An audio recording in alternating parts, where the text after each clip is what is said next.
Arap'taki bolan bir suluçu var.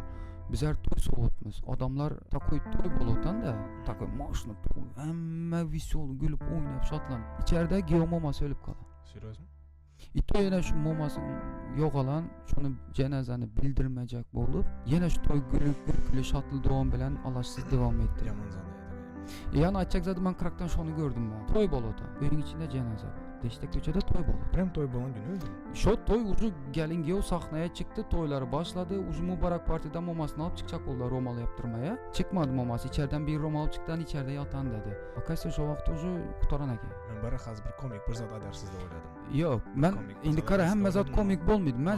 sana şu zat diyeyim. Yani açacak bolottan zadım toy bolotan. İçeride cenaze var. Toy yine şu toyda sevinci hem toy sevinci hem cenazeni ortada duran yani ki Moma'nın kızı Gio'nun onası nimşet çağını bilekti. Ne güledi ne yığıldı. Derdini kim ayttı? Muzikantlar ayttı. Allah hiç kim anla kanzat yaşatmasın. Yani düşüntürüp bildin mi?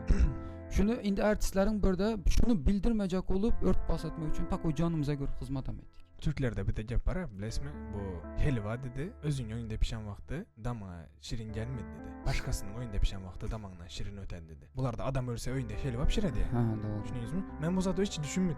Dedem aradan çıktı ve ben şu zatı düşündüm. Düşünüyorsunuz mu? Zına işte. Özün oyunda bolan vakti bu zatı düşünesen. Doğru mu? Aa. Hiç hile düşünüp olmadı bu zatı. Özün yakının kaçanda birini kaybedesen iş o zatı düşünüp başkaça bolasın.